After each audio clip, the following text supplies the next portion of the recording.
ਇਸ ਹਫ਼ਤੇ ਦੇ ਆਖਰੀ ਮੋਡਿਊਲ ਵਿੱਚ ਤੁਹਾਡਾ ਸਵਾਗਤ ਹੈ। ਇਸ ਲਈ ਅਸੀਂ ਪਹਿਲਾਂ ਕੀਤੀਆਂ ਸਮੱਸਿਆਵਾਂ ਵਿੱਚ ਅਸੀਂ ਨੋਰਮਲ ਮੋਡ ਦਾ ਪਤਾ ਲਗਾਉਣ ਬਾਰੇ ਉਸ ਛੋਟੇ ਭਾਗ ਨੂੰ ਛੱਡ ਦਿੱਤਾ ਸੀ। ਸਾਨੂੰ ਨੋਰਮਲ ਫ੍ਰੀਕੁਐਂਸੀਜ਼ ਮਿਲੀਆਂ ਹਨ। ਇਸ ਲਈ ਇਸ ਮੋਡਿਊਲ ਵਿੱਚ ਕਪਲਡ ਓਸੀਲੇਸ਼ਨਸ ਲਈ ਨੋਰਮਲ ਮੋਡਸ ਪ੍ਰਾਪਤ ਕਰਨ ਦੀ ਕੋਸ਼ਿਸ਼ ਕਰਾਂਗੇ ਅਤੇ ਥੋੜਾ ਸਮਾਂ ਬਿਤਾਵਾਂਗੇ। ਤਾਂ ਅਸੀਂ ਜੋ ਕੁਝ ਕੀਤਾ ਹੈ ਉਸ ਦਾ ਇੱਕ ਬਹੁਤ ਹੀ ਸੰਖੇਪ ਅਤੇ ਤੁਰੰਤ ਰੀਕੈਪ ਕਰਨ ਲਈ ਅਸੀਂ ਇਕੁਏਸ਼ਨ ਦੇ ਕਪਲਡ ਸਿਸਟਮ ਨਾਲ ਸ਼ੁਰੂਆਤ ਕੀਤੀ। ਤਾਂ ਇਹ ਕੁਝ ਅਜਿਹਾ ਹੋ ਸਕਦਾ ਹੈ ਜਿਵੇਂ ਕਿ 2 ਜਾਂ 3 ਓਸੀਲੇਟਰ ਜਾਂ ਪਾਰਟੀਕਲ ਜੋ ਇੱਕ ਸਪਰਿੰਗ ਦੁਆਰਾ ਜੋੜੇ ਗਏ ਹਨ। ਇਸ ਲਈ ਮੇਰੇ ਸਾਹਮਣੇ ਇੱਕ ਕਪਲਡ ਸਿਸਟਮ ਹੈ। ਇਸ ਲਈ ਇਸ ਨੂੰ ਕਰਨ ਦਾ ਤਰੀਕਾ ਇਹ ਹੈ ਕਿ ਤੁਸੀਂ ਪਹਿਲਾਂ ਗਤੀ ਦੀਆਂ ਇਕੁਏਸ਼ਨ ਨੂੰ ਲਿਖੋ ਅਤੇ ਫਿਰ ਦੇਖੋ ਕਿ ਐਡ ਕਰਨ ਜਾਂ ਸਬਟਰੈਕਟ ਕਰਨ ਜੋ ਵੀ ਹੋਵੇ ਦੀ ਇੱਕ ਸਿੰਪਲ ਟਰਿਕ ਨਾਲ ਤੁਸੀਂ ਇਕੁਏਸ਼ਨ ਨੂੰ ਅਨਕਪਲ ਕਰ ਸਕਦੇ ਹੋ ਜੇਕਰ ਅਸੀਂ ਅਜਿਹਾ ਕਰਨ ਵਿੱਚ ਸਫਲ ਹੁੰਦੇ ਹਾਂ। ਮੈਂ ਉਮੀਦ ਕਰਦਾ ਹਾਂ ਕਿ ਸਫਲਤਾਪੂਰਵਕ ਪ੍ਰੋਬਲਮ ਦਾ ਸੋਲਿਊਸ਼ਨ ਹੋ ਜਾਵੇਗਾ। ਜੇਕਰ ਮੈਂ ਅਜਿਹਾ ਨਹੀਂ ਕੀਤਾ ਤਾਂ ਸੋਲਿਊਸ਼ਨ ਮੰਨ ਕੇ ਸ਼ੁਰੂ ਕਰੋ ਜੋ e⁻i⍵t ਦੀ ਫਾਰਮ ਵਿੱਚ ਹਨ। ਹਰ ਇੱਕ ਪਾਰਟੀਕਲ ਲਈ ਤੁਸੀਂ ਮੰਨਦੇ ਹੋ ਕਿ ਡਿਸਪਲੇਸਮੈਂਟ ਇਸ ਫਾਰਮ ਦੇ ਹਨ ਅਤੇ ਮਹੱਤਵਪੂਰਨ ਗੱਲ ਇਹ ਹੈ ਕਿ ਇਹ ਓਮੇਗਾ ਜੋ ਮੇਰੇ ਕੋਲ ਇੱਥੇ ਹੈ ਤਿੰਨਾਂ ਲਈ ਇੱਕੋ ਜਿਹਾ ਹੋਣਾ ਚਾਹੀਦਾ ਹੈ।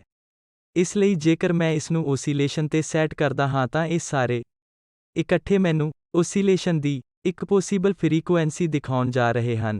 ਠੀਕ ਹੈ, ਇਸ ਲਈ ਮੈਂ ਦੁਬਾਰਾ ਇਸ ਗੱਲ ਤੇ ਜ਼ੋਰ ਦਿੰਦਾ ਹਾਂ ਕਿ ਕਪਲਡ ਸਿਸਟਮ ਦੇ ਵੱਖ-ਵੱਖ ਹਿੱਸੇ ਆਮ ਤੌਰ ਤੇ ਵੱਖ-ਵੱਖ ਫ੍ਰੀਕੁਐਂਸੀਜ਼ ਦੇ ਤਹਿਤ ਕੰਮ ਨਹੀਂ ਕਰ ਸਕਦੇ, ਘੱਟੋ ਘੱਟ ਉਸ ਤਰ੍ਹਾਂ ਦੀਆਂ ਸਮੱਸਿਆਵਾਂ ਲਈ ਜੋ ਅਸੀਂ ਕਰ ਰਹੇ ਹਾਂ। ਤਾਂ ਇੱਕ ਵਾਰ ਜਦੋਂ ਅਸੀਂ ਓਮੇਗਾ ਐਂਗੂਲਰ ਫ੍ਰੀਕੁਐਂਸੀ ਦੀਆਂ ਇਹਨਾਂ ਵੱਖ-ਵੱਖ ਪੋਸੀਬਲ ਵੈਲਿਊਜ਼ ਨੂੰ ਨਿਰਧਾਰਿਤ ਕਰਦੇ ਹਾਂ ਤਾਂ ਤੁਸੀਂ ਪ੍ਰੋਬਲਮ ਦੇ ਇੱਕ ਭਾਗ ਨੂੰ ਹੱਲ ਕਰ ਲਿਆ ਹੈ ਜੋ ਕਿ ਨੋਰਮਲ ਫ੍ਰੀਕੁਐਂਸੀਜ਼ ਜਾਂ ਨੋਰਮਲ ਮੋਡ ਫ੍ਰੀਕੁਐਂਸੀਜ਼ ਪਤਾ ਕਰਨਾ ਹੈ। ਇੱਕ ਭਾਗ ਜੋ ਬਾਕੀ ਬਚਿਆ ਹੈ ਉਹ ਆਪਣੇ ਆਪ ਨੋਰਮਲ ਮੋਡ ਪਤਾ ਲਗਾਉਣ ਲਈ ਹੈ।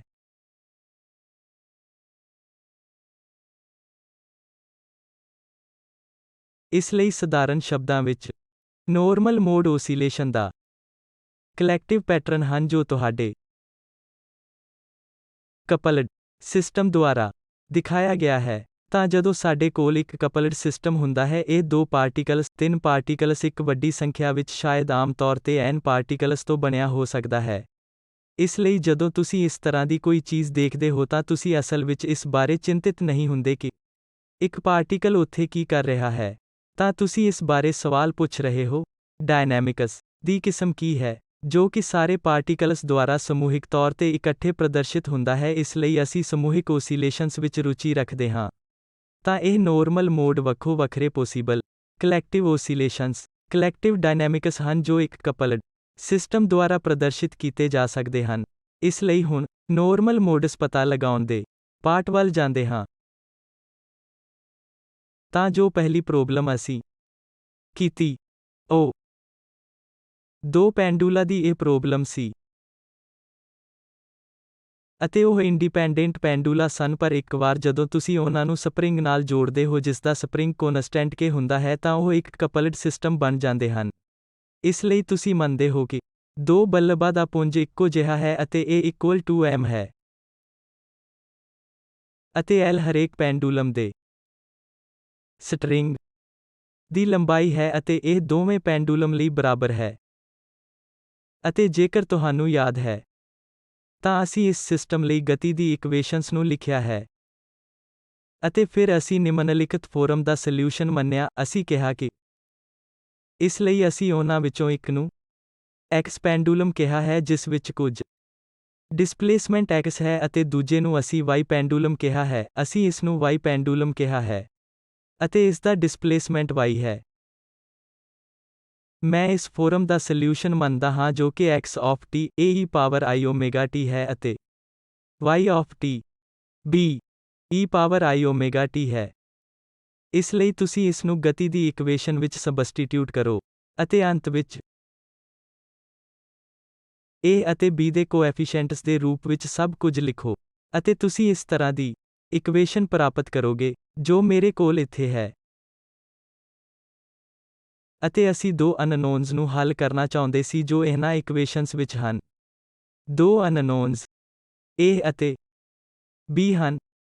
ਅਤੇ ਜਿਵੇਂ ਕਿ ਤੁਸੀਂ ਦੇਖ ਸਕਦੇ ਹੋ, ਇਸ ਕੇਸ ਲਈ ਇੱਕ ਬਹੁਤ ਟ੍ਰਿਵੀਅਲ ਸੋਲਿਊਸ਼ਨ ਹੈ ਜਦੋਂ A ਇਕੁਅਲ ਟੂ 0 ਹੈ ਅਤੇ B ਇਕੁਅਲ ਟੂ 0 ਹੈ। ਪਰ ਅਸੀਂ ਇਹ ਟ੍ਰਿਵੀਅਲ ਸੋਲਿਊਸ਼ਨ ਨਹੀਂ ਚਾਹੁੰਦੇ ਹਾਂ ਕਿਉਂਕਿ ਇਸ ਦਾ ਸਿੱਧਾ ਮਤਲਬ ਇਹ ਹੋਵੇਗਾ ਕਿ ਇੱਥੇ ਕੋਈ ਓਸੀਲੇਸ਼ਨ ਨਹੀਂ ਹੈ ਕਿਉਂਕਿ ਹਰ ਸਮੇਂ ਐਂਪਲੀਟਿਊਡ 0 ਹਨ, ਇੱਥੇ ਕੋਈ ਓਸੀਲੇਸ਼ਨ ਨਹੀਂ ਹੁੰਦਾ ਹੈ। ਅਸੀਂ ਅਜਿਹਾ ਸੋਲਿਊਸ਼ਨ ਨਹੀਂ ਚਾਹੁੰਦੇ ਅਤੇ ਇਹ ਸੋਲਿਊਸ਼ਨ ਹਮੇਸ਼ਾ ਮੌਜੂਦ ਰਹੇਗਾ ਪਰ ਸਾਨੂੰ ਉਸ ਸੋਲਿਊਸ਼ਨ ਨੂੰ ਨਜ਼ਰਅੰਦਾਜ਼ ਕਰਨਾ ਚਾਹੀਦਾ ਹੈ। A ਅਤੇ B ਦੀਆਂ ਹੋਰ ਵੈਲਿਊਜ਼ ਜੋ ਕਿ ਨਾਨ ਜ਼ੀਰੋ ਹੈ ਜਿਸ ਲਈ ਇਕੁਏਸ਼ਨ ਦੇ ਇਹ ਦੋ ਸੈਟ ਸੈਟਿਸਫਾਈਡ ਹਨ। ਇਸ ਲਈ ਤੁਸੀਂ ਇਸ ਇਕੁਏਸ਼ਨ ਨੂੰ ਇੱਥੇ ਦੁਬਾਰਾ ਲਿਖੋ ਇੱਕ ਜੋ ਇੱਥੇ ਮੈਟ੍ਰਿਕਸ ਵੈਕਟਰ ਫਾਰਮ ਵਿੱਚ ਲਿਖਿਆ ਗਿਆ ਹੈ। ਅਜਿਹਾ ਕਰਨ ਲਈ ਬਹੁਤ ਸਰਲ ਹੈ ਅਤੇ ਆਓ ਇਸ ਨੂੰ ਮੈਟ੍ਰਿਕਸ M ਅਤੇ chi ਨੂੰ ਸਾਡੇ ਵੈਕਟਰ ਦਾ A ਅਤੇ B ਵੈਕਟਰ ਕਹਿੰਦੇ ਹਾਂ। ਫਿਰ ਇਸ ਮੈਟ੍ਰਿਕਸ ਵੈਕਟਰ ਇਕੁਏਸ਼ਨ ਨੂੰ ਸਿਰਫ ਇਸ ਤਰ੍ਹਾਂ ਲਿਖਿਆ ਜਾ ਸਕਦਾ ਹੈ ਕਿ M times chi equal to 0 ਹੈ ਅਤੇ ਨੌਨ ਟ੍ਰਿਵੀਅਲ ਸੋਲਿਊਸ਼ਨ ਦੇ ਮੌਜੂਦ ਹੋਣ ਲਈ ਡਿਟਰਮੀਨੈਂਟ ਆਫ M 0 ਹੋਣਾ ਚਾਹੀਦਾ ਹੈ।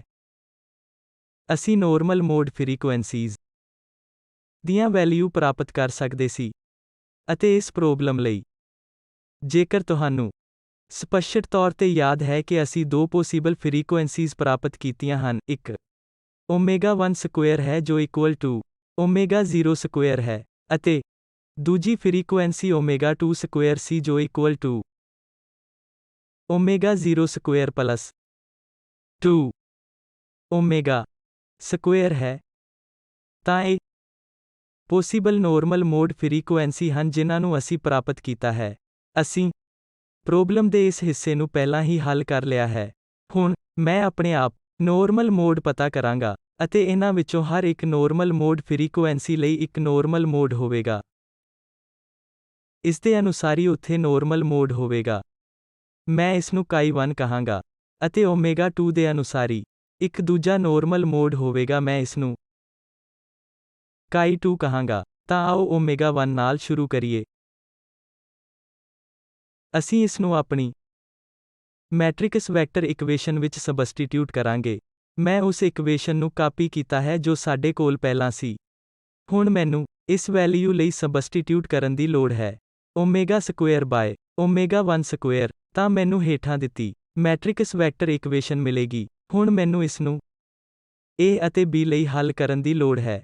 ਇਸ ਲਈ ਜੇਕਰ ਤੁਸੀਂ ਦੂਜੀ ਇਕੁਏਸ਼ਨ ਵਿੱਚ ਸਾਈਨ ਦੀ ਪੂਰੀ ਤਬਦੀਲੀ ਕਰਦੇ ਹੋ ਜੋ ਬਿਲਕੁਲ ਪਹਿਲੀ ਇਕੁਏਸ਼ਨ ਹੈ ਤਾਂ ਇਸ ਇਕੁਏਸ਼ਨ ਨੂੰ A minus B equal to 0 ਦੀ ਆਸਾਨ ਫਾਰਮ ਵਿੱਚ ਦੁਬਾਰਾ ਲਿਖਿਆ ਜਾ ਸਕਦਾ ਹੈ। ਮੈਂ ਓਮੇਗਾ S ਸਕੁਏਅਰ ਨੂੰ ਥਰੂਆਊਟ ਕੈਂਸਲ ਕਰ ਸਕਦਾ ਹਾਂ। A minus B equal to 0 ਹੈ ਅਤੇ ਇਸ ਦਾ ਮਤਲਬ ਹੈ ਕਿ A ਇਕੁਅਲ ਟੂ B ਹੈ। ਅਤੇ ਕਿਉਂਕਿ ਤੁਹਾਡੇ ਕੋਲ ਉਹਨਾਂ ਵਿੱਚੋਂ ਇੱਕ ਨੂੰ ਫਿਕਸ ਕਰਨ ਦੀ ਆਜ਼ਾਦੀ ਹੈ ਮੈਂ ਕਹਿ ਸਕਦਾ ਹਾਂ ਕਿ B ਇਕੁਅਲ ਟੂ 1 ਹੈ, ਜਿਸ ਕੇਸ ਵਿੱਚ A ਇਕੁਅਲ ਟੂ 1 ਹੋਵੇਗਾ। ਅਤੇ ਸੋਲਿਊਸ਼ਨ ਜੋ ਮੈਨੂੰ ਮਿਲਦਾ ਹੈ chi 1 A B ਹੋਵੇਗਾ ਜੋ ਇਕੁਅਲ ਟੂ 1 ਹੋਵੇਗਾ। A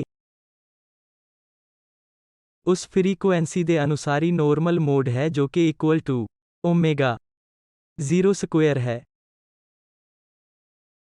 ਹੁਣ ਇਸੇ ਤਰ੍ਹਾਂ ਮੈਨੂੰ ਦੂਜੀ ਨੋਰਮਲ ਮੋਡ ਫ੍ਰੀਕੁਐਂਸੀ ਦਾ ਪਤਾ ਲਗਾਉਣ ਲਈ ਇਸੇ ਤਰ੍ਹਾਂ ਦੀ ਪ੍ਰਕਿਰਿਆ ਦੇਖਣ ਦੀ ਲੋੜ ਹੈ। ਆਓ ਇਸ ਨੂੰ ਕਰਦੇ ਹਾਂ। ਤਾਂ ਇਕੁਏਸ਼ਨ ਤੇ ਵਾਪਸ ਜਾਂਦੇ ਹਾਂ। ਹੁਣ ਦੂਜੇ ਨੋਰਮਲ ਮੋਡ ਲਈ ਫ੍ਰੀਕੁਐਂਸੀ ਓਮੇਗਾ ਸਕੁਏਅਰ ਹੈ ਜੋ omega 0 square plus 2 omega A square ਹੋਵੇਗਾ। ਹੁਣ ਇਸ ਇਕੁਏਸ਼ਨ ਵਿੱਚ ਓਮੇਗਾ ਸਕੁਏਅਰ ਦੀ ਇਸ ਵੈਲਿਊ ਨੂੰ ਸਬਸਟੀਟਿਊਟ ਕਰੋ ਜਿਵੇਂ ਅਸੀਂ ਪਹਿਲਾਂ ਕੀਤਾ ਸੀ। ਅਤੇ ਜੇਕਰ ਤੁਸੀਂ ਅਜਿਹਾ ਕਰਦੇ ਹੋ ਅਤੇ ਇੱਥੇ ਕੁਝ ਓਮੇਗਾਸ ਨੂੰ ਕੈਂਸਲ ਕਰਦੇ ਹੋ ਤਾਂ ਤੁਹਾਨੂੰ A ਮਿਲੇਗਾ। ਤਾਂ ਇਹ ਉਹ ਇਕੁਏਸ਼ਨ ਹੈ ਜੋ ਸਾਡੇ ਕੋਲ ਹੈ। ਅਤੇ ਹੁਣ ਜੇਕਰ ਤੁਸੀਂ ਇਸ ਨੂੰ ਇੱਕ ਸਟੈਂਡਰਡ ਲੀਨੀਅਰ ਇਕੁਏਸ਼ਨ ਦੇ ਰੂਪ ਵਿੱਚ ਦੁਬਾਰਾ ਲਿਖਦੇ ਹੋ ਤਾਂ ਇਹ ਕੇਵਲ A plus B equal to 0 ਹੋਵੇਗੀ। ਅਤੇ ਇਸ ਦਾ ਮਤਲਬ ਇਹ ਹੋਵੇਗਾ ਕਿ A equal to minus B ਹੈ। ਆਮ ਤੌਰ ਤੇ ਇਸ ਕੇਸ ਵਿੱਚ ਸਾਡੇ ਕੋਲ ਇੱਕ ਡਿਗਰੀ ਦੀ ਫਰੀडम ਹੈ, ਇਸ ਲਈ ਜੇਕਰ ਮੈਂ ਸੈਟ ਕਰਦਾ ਹਾਂ b equal to 1, a equal to -1 ਹੋਵੇਗਾ। ਇਸ ਲਈ ਹੁਣ ਮੇਰੇ ਕੋਲ ਮੇਰਾ ਦੂਜਾ ਨੋਰਮਲ ਮੋਡ chi2 ਹੈ ਜੋ -1, 1 ਹੋਵੇਗਾ। ਮੇਰੇ ਕੋਲ ਹੁਣ ਦੋਵੇਂ ਨੋਰਮਲ ਮੋਡ ਹਨ। ਮੈਂ ਹੁਣ ਜਨਰਲ ਸੋਲਿਊਸ਼ਨ ਲਿਖ ਸਕਦਾ ਹਾਂ।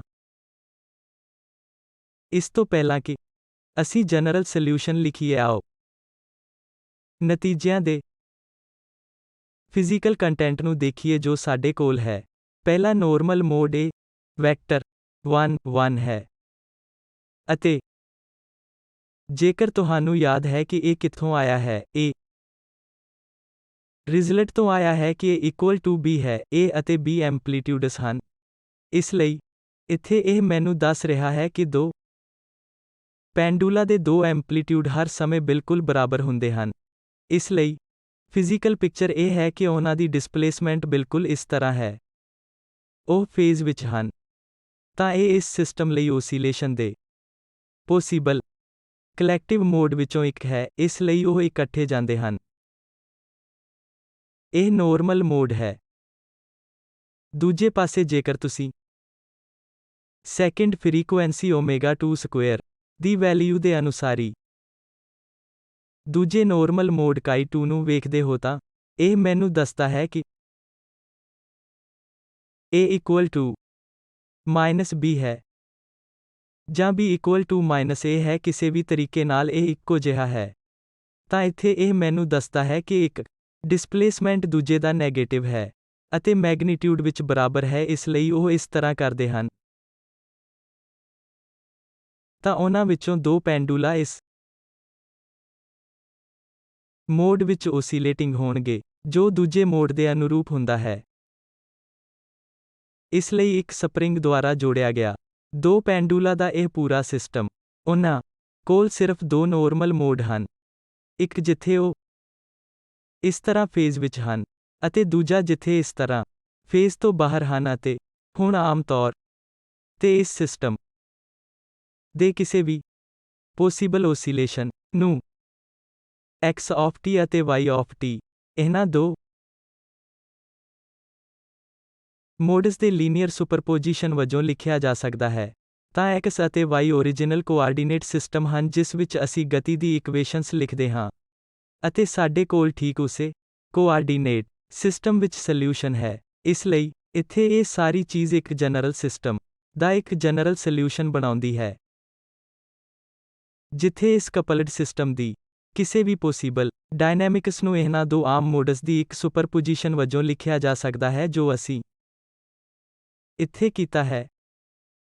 ਅਤੇ ਖਾਸ ਕਿਸਮ ਦੀ ਓਸੀਲੇਸ਼ਨ ਪ੍ਰਾਪਤ ਕਰਨ ਲਈ ਖਾਸ ਤੌਰ ਤੇ ਤੁਸੀਂ ਇਹਨਾਂ ਐਂਪਲੀਟਿਊਡਸ ਨੂੰ ਐਡਜਸਟ ਕਰ ਸਕਦੇ ਹੋ ਅਤੇ ਜਨਰਲ ਫੇਜ਼ਸ ਵਿੱਚ ਵੀ ਜੋ ਇਹ ਸਿਸਟਮ ਪ੍ਰਦਰਸ਼ਿਤ ਕਰ ਸਕਦਾ ਹੈ। ਤਾਂ ਇਹ ਨੋਰਮਲ ਮੋਡਸ ਦਾ ਮਹੱਤਵ ਹੈ ਸਿਸਟਮ ਦੁਆਰਾ ਪ੍ਰਦਰਸ਼ਿਤ ਕੀਤੇ ਗਏ ਕਿਸੇ ਵੀ ਸੋਲਿਊਸ਼ਨ ਨੂੰ ਇਸਦੇ ਕੋਰਸਪੋਂਡਿੰਗ ਨੋਰਮਲ ਮੋਡਸ ਦੇ ਲੀਨੀਅਰ ਸੁਪਰਪੋਜੀਸ਼ਨ ਦੇ ਤੌਰ ਤੇ ਹੱਲ ਕੀਤਾ ਜਾ ਸਕਦਾ ਹੈ। ਆਓ ਹੁਣ ਦੂਜੀ ਪ੍ਰੋਬਲਮ ਵੱਲ ਜਾਂਦੇ ਹਾਂ ਜੋ ਅਸੀਂ ਪਹਿਲਾਂ ਕੀਤੀ ਸੀ ਅਤੇ ਆਓ ਸੋਲਿਊਸ਼ਨ ਵੇਖੀਏ ਅਤੇ ਨੋਰਮਲ ਮੋਡ ਪ੍ਰਾਪਤ ਕਰੀਏ। ਇਹ ਸਪਰਿੰਗਸ ਦੁਆਰਾ ਜੋੜਿਆ ਗਿਆ 3 ਬਲੌਕਸ ਦਾ ਇੱਕ ਸਿਸਟਮ ਹੈ। ਇਸ ਕੇਸ ਵਿੱਚ ਅਸੀਂ ਇਹ ਮੰਨਦੇ ਹਾਂ ਕਿ ਦੋ ਸਪਰਿੰਗ ਵਿੱਚ ਇੱਕ ਹੀ ਸਪਰਿੰਗ ਕੌਨਸਟੈਂਟ ਹੈ। ਅਸੀਂ ਇਹ ਵੀ ਮੰਨਦੇ ਹਾਂ ਕਿ ਪ੍ਰੋਬਲਮ ਨੂੰ ਹੱਲ ਕਰਨ ਲਈ ਅਸਲ ਵਿੱਚ ਸਾਨੂੰ ਗਤੀ ਦੀਆਂ ਇਕੁਏਸ਼ਨਸ ਨੂੰ ਲਿਖਣਾ ਪਿਆ ਸੀ। ਅਸੀਂ ਇਹ ਮੰਨਦੇ ਹਾਂ ਕਿ ਇਹਨਾਂ 3 ਬਲੌਕਸ ਜਾਂ ਵਾਲਜ਼ ਨੂੰ x1, x2, x3 ਬਲੌਕ ਕਿਹਾ ਜਾ ਸਕਦਾ ਹੈ ਅਤੇ ਇਹਨਾਂ ਵਿੱਚੋਂ ਹਰੇਕ ਦੀ ਡਿਸਪਲੇਸਮੈਂਟ x1, x2 ਅਤੇ x3 ਹੈ ਜਿਵੇਂ ਕਿ ਇਸ ਚਿੱਤਰ ਵਿੱਚ ਦਿਖਾਇਆ ਗਿਆ ਹੈ। ਤਾਂ ਫਿਰ ਅਸੀਂ ਅੱਗੇ ਵਧੇ ਗਤੀ ਦੀ ਇਕੁਏਸ਼ਨ ਨੂੰ ਲਿਖਿਆ ਅਤੇ ਆਮ ਤੌਰ ਤੇ ਸਾਡੀ ਰੈਸਿਪੀ ਅਨੁਸਾਰ ਫੋਰਮ ਦਾ ਸੋਲਿਊਸ਼ਨ ਮੰਨੋ। A e power I omega t ਹੋ ਸਕਦਾ ਹੈ, B e power I omega t, C e power I omega t, x1, x2 ਅਤੇ x3 ਲਈ। ਇਸ ਨੂੰ ਗਤੀ ਦੀਆਂ ਇਕੁਏਸ਼ਨਸ ਵਿੱਚ ਸਬਸਟੀਟਿਊਟ ਕਰੋ ਅਤੇ ਅੰਤ ਵਿੱਚ ਤੁਸੀਂ ਇਹ matrix vector equation m times chi equal to 0 ਪ੍ਰਾਪਤ ਕਰਦੇ ਹੋ। ਅਸੀਂ ਕੰਡੀਸ਼ਨ ਰੱਖਦੇ ਹਾਂ ਕਿ determinant of m equal to 0 ਹੈ, ਅਤੇ ਇਸਨੇ ਸਾਨੂੰ 3 ਪੋਸੀਬਲ ਨੋਰਮਲ ਮੋਡ ਫ੍ਰੀਕੁਐਂਸੀ ਦਿੱਤੀਆਂ ਹਨ। ਹੁਣ ਸਵਾਲ ਨੋਰਮਲ ਮੋਡ ਪਤਾ ਕਰਨਾ ਹੈ। ਇਸ ਲਈ ਆਮ ਤੌਰ ਤੇ ਪਹਿਲੇ ਕੇਸ ਨੂੰ ਮੰਨਦੇ ਹਾਂ। ਜਦੋਂ ਓਮੇਗਾ ਦੇ ਪਹਿਲੇ ਕੇਸ ਨਾਲ ਮੇਲ ਖਾਂਦਾ ਹੈ, ਜੋ ਕਿ ਇਕੁਅਲ ਟੂ ਓਮੇਗਾ ਸਕੁਏਅਰ ਹੈ, ਜੋ ਓਮੇਗਾ 1 ਸਕੁਏਅਰ ਹੈ ਅਤੇ ਇਹ 0 ਦੇ ਬਰਾਬਰ ਹੈ, ਜੋ ਇਸ ਨਾਲ ਮੇਲ ਖਾਂਦਾ ਹੈ। ਅਤੇ ਜਿਸ ਤਰ੍ਹਾਂ ਅਸੀਂ ਪ੍ਰੋਬਲਮ ਨੂੰ ਕਰਦੇ ਹਾਂ, ਉਹ ਇੱਥੇ ਓਮੇਗਾ ਦੀ ਵੈਲਿਊ ਨੂੰ ਸਬਸਟੀਟਿਊਟ ਕਰਨਾ ਹੈ, ਇਸ ਲਈ 0 ਲਿਖੋ। ਇਸ ਮੈਟ੍ਰਿਕਸ ਵੈਕਟਰ ਇਕੁਏਸ਼ਨ ਵਿੱਚ, ਇਸ ਇਕੁਏਸ਼ਨ ਵਿੱਚ ਜਿੱਥੇ ਕਿਤੇ ਵੀ ਓਮੇਗਾ ਸਕੁਏਅਰ ਹੁੰਦਾ ਹੈ, ਅਤੇ ਜਦੋਂ ਮੈਂ ਰਿਜ਼ਲਟਿੰਗ ਇਕੁਏਸ਼ਨ ਲਿਖਦਾ ਹਾਂ, ਤਾਂ ਮੈਨੂੰ ਇਹ ਮਿਲਦਾ ਹੈ। ਹੁਣ ਮੈਨੂੰ A, B ਅਤੇ C ਦੀਆਂ ਉਪਯੁਕਤ ਵੈਲਿਊਜ਼ ਪਤਾ ਕਰਨ ਦੀ ਲੋੜ ਹੈ ਜੋ ਕਿ ਨੌਨ ਟ੍ਰਿਵੀਅਲ ਸੋਲਿਊਸ਼ਨ ਹਨ। ਹੁਣ ਜੇਕਰ ਤੁਸੀਂ ਇਹਨਾਂ ਇਕੁਏਸ਼ਨ ਨੂੰ ਸਮੂਹਿਕ ਤੌਰ ਤੇ ਦੇਖੋਗੇ, ਤਾਂ ਤੁਸੀਂ ਦੇਖੋਗੇ ਕਿ ਜੇਕਰ ਮੈਂ A ਅਤੇ C 2B1 ਅਤੇ B 2B1 ਲੈਂਦਾ ਹਾਂ ਤਾਂ ਸਭ ਕੁਝ ਸੈਟੀਸਫਾਈ ਹੋ ਜਾਵੇਗਾ। ਤਾਂ ਆਓ ਇਹ ਕਹੀਏ ਕਿ ਮੈਂ ਲੈਂਦਾ ਹਾਂ A equal to B equal to C equal to 1, ਤਾਂ ਜੇਕਰ ਮੈਂ ਅਜਿਹਾ ਕਰਦਾ ਹਾਂ ਤਾਂ ਪਹਿਲੀ ਇਕੁਏਸ਼ਨ ਸੈਟੀਸਫਾਈ ਹੋ ਜਾਂਦੀ ਹੈ, ਜੋ ਕਿ A ਹੈ। ਇਹ ਇਕੁਏਸ਼ਨ ਸੈਟੀਸਫਾਈ ਹੈ ਅਤੇ ਇਹ ਇਕੁਏਸ਼ਨ ਵੀ ਸੈਟੀਸਫਾਈ ਹੋਵੇਗੀ ਅਤੇ ਇਹ ਵੀ ਸੈਟੀਸਫਾਈ ਹੋਣੀ ਚਾਹੀਦੀ ਹੈ। ਇਸ ਲਈ ਮੇਰਾ ਨੋਰਮਲ ਮੋਡ 1 1 1 ਹੈ। ਤਾਂ ਇਹ ਪਹਿਲੇ ਕੇਸ ਲਈ ਹੈ। ਦੂਜਾ ਕੇਸ ਫ੍ਰੀਕੁਐਂਸੀ ਓਮੇਗਾ 0 ਸਕੁਏਅਰ ਦੇ ਅਨੁਰੂਪ ਹੈ। ਇਸ ਲਈ ਇੱਥੇ ਦੁਬਾਰਾ ਇਸ ਇਕੁਏਸ਼ਨ ਵਿੱਚ ਓਮੇਗਾ ਸਕੁਏਅਰ ਨੂੰ ਓਮੇਗਾ 0 ਸਕੁਏਅਰ ਵਿੱਚ ਸਬਸਟੀਟਿਊਟ ਕਰਨ ਦਾ ਆਮ ਤਰੀਕਾ ਹੈ ਜੋ ਤੁਸੀਂ ਇਸ ਸਮੇਂ ਇੱਥੇ ਦੇਖਦੇ ਹੋ। ਇਹ ਵਾਲਾ। ਅਤੇ ਤੁਹਾਨੂੰ ਇੱਕ ਸਰਲ ਮੈਟ੍ਰਿਕਸ ਵੈਕਟਰ ਇਕੁਏਸ਼ਨ ਮਿਲੇਗੀ ਜਿਸ ਤੋਂ ਤੁਸੀਂ A, B ਅਤੇ C ਨਿਰਧਾਰਿਤ ਕਰਦੇ ਹੋ। ਤਾਂ ਆਓ ਇਹ ਕਰੀਏ ਕਿ ਜੇਕਰ ਮੈਂ ਹੁਣ substitute omega square omega 0 square ਦੇ ਰੂਪ ਵਿੱਚ ਲਿਖਦਾ ਹਾਂ ਅਤੇ ਸਬਸਟੀਟਿਊਟ ਕਰਦਾ ਹਾਂ ਤਾਂ ਮੈਨੂੰ ਇਹ ਮਿਲੇਗਾ। ਅਤੇ ਇੱਕ ਵਾਰ ਫਿਰ ਇਸ ਇਕੁਏਸ਼ਨ ਨੂੰ ਪੂਰੀ ਤਰ੍ਹਾਂ ਦੇਖਦੇ ਹੋਏ ਇਹ ਦੇਖਣਾ ਬਹੁਤ ਆਸਾਨ ਹੈ ਕਿ ਜੇਕਰ ਮੈਂ A 2B 1 ਲੈਂਦਾ ਹਾਂ ਅਤੇ B 2B 0 ਅਤੇ C 2B - 1 ਇਕੁਏਸ਼ਨਸ ਦਾ ਸੈਟ ਸੈਟੀਸਫਾਈ ਹੋ ਜਾਵੇਗਾ। ਇਸ ਲਈ ਮੇਰਾ ਨੋਰਮਲ ਮੋਡ 1 0 -1 ਹੋਵੇਗਾ। ਇਹ chi 2 ਹੈ। ਅਤੇ ਇਸੇ ਤਰ੍ਹਾਂ ਅਸੀਂ ਅੱਗੇ ਜਾ ਕੇ ਤੀਜੇ ਕੇਸ ਲਈ ਨਿਰਧਾਰਿਤ ਕਰ ਸਕਦੇ ਹਾਂ, ਜੋ ਕਿ omega square equal to 3 omega 0 square ਹੈ। ਦੁਬਾਰਾ ਆਮ ਪ੍ਰਕਿਰਿਆ ਨੂੰ ਦੇਖੋ। ਤਾਂ ਇਸ ਵਾਰ ਮੈਂ ਸਿੱਧਾ ਲਿਖਾਂਗਾ ਕਿ ਤੁਹਾਨੂੰ ਕੀ ਪ੍ਰਾਪਤ ਕਰਨਾ ਚਾਹੀਦਾ ਹੈ। ਅਤੇ ਦੁਬਾਰਾ ਮੇਰੇ ਕੋਲ 3 ਅਨਨੋਨਸ A, B ਅਤੇ C ਹਨ ਜੋ ਇਕਸਾਰ ਤਰੀਕੇ ਨਾਲ ਨਿਰਧਾਰਿਤ ਕੀਤੇ ਜਾਣੇ ਹਨ। ਅਤੇ ਜੇਕਰ ਤੁਸੀਂ ਇਕੁਏਸ਼ਨ ਨੂੰ ਦੇਖਦੇ ਹੋ, ਜੇਕਰ ਤੁਸੀਂ ਇਸ ਨਾਲ ਵਧੇਰੇ ਆਰਾਮਦਾਇਕ ਹੋ, ਤਾਂ ਇਸ ਨੂੰ ਨੋਰਮਲ ਇਕੁਏਸ਼ਨ ਫਾਰਮ ਵਿੱਚ ਲਿਖੋ। ਅਤੇ ਇਸ ਕੇਸ ਵਿੱਚ ਅਸੀਂ ਹੇਠਾਂ ਦਿੱਤੇ ਨਤੀਜੇ ਨੂੰ 1 2 ਅਤੇ 1 ਪ੍ਰਾਪਤ ਕਰਨ ਦੇ ਯੋਗ ਹੋਵਾਂਗੇ। ਤਾਂ ਹੁਣ ਮੇਰੇ ਕੋਲ 3 ਨੋਰਮਲ ਮੋਡ ਹਨ। ਇਸ ਲਈ chi 1 1 1 1 ਹੈ, chi 2 1 0 -1 ਅਤੇ chi 3 1 -2 ਅਤੇ 1 ਹੈ। ਅਤੇ ਬੇਸ਼ੱਕ ਅਸੀਂ ਜਨਰਲ ਸੋਲਿਊਸ਼ਨ ਲਿਖ ਸਕਦੇ ਹਾਂ। ਤਾਂ ਜੇਕਰ ਤੁਸੀਂ ਉਸ ਫਿਜ਼ੀਕਲ ਪਿਕਚਰ ਬਾਰੇ ਸੋਚਦੇ ਹੋ ਜੋ ਇਹ ਦੱਸਦੀ ਹੈ, ਆਓ ਉਹਨਾਂ ਦੋ ਕੇਸਾਂ ਨੂੰ ਵੇਖੀਏ ਜਿਨ੍ਹਾਂ ਲਈ ਫ੍ਰੀਕੁਐਂਸੀ ਨੋਰਮਲ ਮੋਡ ਫ੍ਰੀਕੁਐਂਸੀਜ਼ 0 ਨਹੀਂ ਹਨ। ਮੰਨ ਲਓ ਦੂਜਾ ਕੇਸ। ਤਾਂ ਇਸ ਕੇਸ ਵਿੱਚ ਇਹ ਮੈਨੂੰ ਦੱਸਦਾ ਹੈ ਕਿ A ਅਤੇ C ਜੋ ਪਹਿਲੇ ਅਤੇ ਤੀਜੇ ਪਾਰਟੀਕਲ ਦੇ ਐਂਪਲੀਟਿਊਡ ਹਨ, ਉਹ ਪਾਈ ਦੇ ਇੱਕ ਫੇਜ਼ ਦੁਆਰਾ ਆਫ ਹੁੰਦੇ ਹਨ, ਜਿਸ ਦਾ ਮਤਲਬ ਹੈ ਕਿ ਵਿਚਕਾਰਲਾ ਵਾਲਾ 0 ਹੈ। ਇਸ ਲਈ ਵਿਚਕਾਰਲਾ ਸਟੈਟਿਕ ਹੋਣ ਜਾ ਰਿਹਾ ਹੈ। ਅਤੇ ਜੋ ਵਿਚਕਾਰ ਵਾਲੇ ਦੇ ਇੱਕ ਫੇਜ਼ ਦੇ ਦੋਵੇਂ ਪਾਸੇ ਹਨ, ਉਹ ਇਸ ਤਰ੍ਹਾਂ ਕਰ ਰਹੇ ਹੋਣਗੇ ਜਦੋਂ ਕਿ ਮਿਡਲ ਪਾਰਟੀਕਲ ਕੁਝ ਨਹੀਂ ਕਰੇਗਾ। ਤਾਂ ਇਹ ਸਿਸਟਮ ਦੀ ਇੱਕ ਪੋਸੀਬਲ ਕਲੈਕਟਿਵ ਮੋਸ਼ਨ ਹੈ। ਅਤੇ ਇਹ ਫ੍ਰੀਕੁਐਂਸੀ ਓਮੇਗਾ 0 ਸਕੁਏਅਰ ਦੇ ਅਨੁਰੂਪ ਹੈ। ਇਹ ਦੇਖਣਾ ਆਸਾਨ ਹੈ ਕਿ ਇਹ ਅਜਿਹਾ ਕਿਉਂ ਹੋਣਾ ਚਾਹੀਦਾ ਹੈ ਕਿਉਂਕਿ ਵਿਚਕਾਰਲਾ ਇੱਕ ਸਟੈਟਿਕ ਅਜਿਹਾ ਹੈ ਜੋ ਕਿ ਬਿਲਕੁਲ ਵੀ ਹਿੱਲ ਨਹੀਂ ਰਿਹਾ। ਇਸ ਦੀ ਇੱਕ ਹਾਰਡ ਵਾਲ ਵਾਂਗ ਕਲਪਨਾ ਕੀਤੀ ਜਾ ਸਕਦੀ ਹੈ। ਅਤੇ ਦੂਜੀਆਂ ਦੋ ਸਿਰਫ ਇੱਕ ਸਿੰਪਲ ਹਾਰਮੋਨਿਕ ਮੋਸ਼ਨਸ ਹਨ ਜੋ ਸਿਰਫ ਸੰਬੰਧਿਤ ਸਪਰਿੰਗ ਦੇ ਸਪਰਿੰਗ ਕੌਨਸਟੈਂਟ ਤੇ ਨਿਰਭਰ ਕਰਦੀਆਂ ਹਨ, ਜਿਸ ਕਾਰਨ ਫ੍ਰੀਕੁਐਂਸੀ ਓਮੇਗਾ 0 ਸਕੁਏਅਰ ਹੈ। ਦੂਜੇ ਪਾਸੇ ਤੁਸੀਂ ਤੀਜੇ ਕੇਸ ਤੇ ਜਾਂਦੇ ਹੋ। ਇਸ ਕੇਸ ਵਿੱਚ ਫ੍ਰੀਕੁਐਂਸੀ 3 ਓਮੇਗਾ 0 ਸਕੁਏਅਰ ਹੈ। ਇੱਥੇ ਇਹ ਵਿਚਕਾਰਲੇ ਦੇ ਅਨੁਰੂਪ ਹੁੰਦਾ ਹੈ ਕਿ ਵਿਚਕਾਰਲਾ ਦੱਸਦਾ ਹੈ ਕਿ ਇਹ ਤਿੰਨ ਕੇਸਾਂ ਦੀ ਨੋਰਮਲ ਇਕਵਿਲਿਬ੍ਰੀਅਮ ਪੋਜੀਸ਼ਨ ਹੈ। ਵਿਚਕਾਰਲੇ ਨੂੰ ਇੱਥੇ ਇਸ ਤਰ੍ਹਾਂ ਸ਼ਿਫਟ ਕੀਤਾ ਜਾਵੇਗਾ ਅਤੇ ਇਸ ਨੂੰ ਇੱਥੇ ਸ਼ਿਫਟ ਕੀਤਾ ਜਾਵੇਗਾ ਅਤੇ ਇਸ ਨੂੰ ਇੱਥੇ ਸ਼ਿਫਟ ਕੀਤਾ ਜਾਵੇਗਾ। ਤਾਂ ਇਹ ਇਸ ਤਰ੍ਹਾਂ ਦੇ ਓਸੀਲੇਸ਼ਨ ਹੋਣ ਜਾ ਰਹੇ ਐਂਪਲੀਟਿਊਡ ਇਸ ਅਨੁਪਾਤ ਨੂੰ ਪੂਰੇ ਸਮੇਂ ਵਿੱਚ ਬਰਕਰਾਰ ਰੱਖਣ ਜਾ ਰਹੇ ਹਨ। ਤਾਂ ਇਹ ਤੀਜਾ ਕੇਸ ਹੈ। ਅਤੇ ਪਹਿਲਾ ਕੇਸ, ਇਸ ਬਾਰੇ ਸੋਚੋ ਕਿ ਓਮੇਗਾ ਇਕੁਅਲ ਟੂ 0 ਕੀ ਹੈ, ਅਸਲ ਵਿੱਚ ਮਤਲਬ ਨੋ ਫ੍ਰੀਕੁਐਂਸੀ ਹੈ। ਇਸ ਲਈ ਇਹ ਇੱਕ ਪੀਰੀਆਡਿਕ ਮੋਸ਼ਨ ਨਹੀਂ ਹੈ ਕਿਉਂਕਿ ਜਦੋਂ ਤੁਹਾਨੂੰ ਐਂਗੂਲਰ ਫ੍ਰੀਕੁਐਂਸੀ 0 ਮਿਲੇਗੀ, ਇਸ ਲਈ ਤੁਸੀਂ ਇਹ ਪ੍ਰਾਪਤ ਕਰੋਗੇ ਕਿ ਜਦੋਂ ਟਾਈਮ ਪੀਰੀਅਡ ਇਨਫਿਨਿਟੀ ਹੁੰਦਾ ਹੈ, ਤਾਂ ਇਹ ਕਿਸੇ ਵੀ ਕਿਸਮ ਦੀ ਓਸੀਲੇਟਰੀ ਮੋਸ਼ਨ ਨਾਲ ਬਿਲਕੁਲ ਮੇਲ ਨਹੀਂ ਖਾਂਦਾ ਹੈ।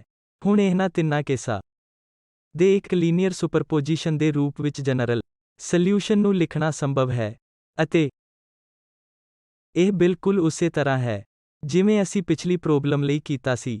ਇਸ ਲਈ ਇੱਥੇ ਮੇਰੇ ਸਾਹਮਣੇ ਇੱਕ ਜਨਰਲ ਸੋਲਿਊਸ਼ਨ ਹੈ। ਇਸ ਲਈ ਇੱਕ ਵਾਰ ਫਿਰ ਉਸ ਪੁਆਇੰਟ ਨੂੰ ਦੁਹਰਾਉਣ ਲਈ ਜੋ ਆਮ ਤੌਰ ਤੇ ਕਿਹਾ ਜਾ ਰਿਹਾ ਹੈ, ਜੇਕਰ ਤੁਹਾਡੇ ਕੋਲ n ਪਾਰਟੀਕਲ ਹਨ, ਇੱਥੇ n ਨੋਰਮਲ ਮੋਡ ਹੋ ਸਕਦੇ ਹਨ।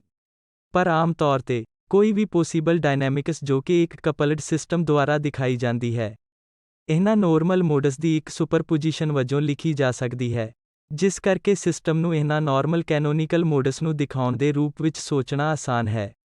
ਇਸ ਤੋਂ ਅਸੀਂ ਕਿਸੇ ਵੀ ਹੋਰ ਡਾਇਨਾਮਿਕਸ ਦਾ ਨਿਰਮਾਣ ਕਰ ਸਕਦੇ ਹਾਂ ਜੋ ਸਿਸਟਮ ਫੇਜ਼ਸ ਅਤੇ ਐਂਪਲੀਟਿਊਡਸ ਨੂੰ ਮੈਨੀਪੂਲੇਟ ਕਰਕੇ ਦਿਖਾਏਗਾ। ਅਸਾਈਨਮੈਂਟਾਂ ਵਿੱਚ ਇਸ ਤਰ੍ਹਾਂ ਦੀਆਂ ਹੋਰ ਪ੍ਰੋਬਲਮ ਹਨ। ਮੈਂ ਤੁਹਾਨੂੰ ਇਸ ਨੂੰ ਹੱਲ ਕਰਨ ਦੀ ਬੇਨਤੀ ਕਰਦਾ ਹਾਂ।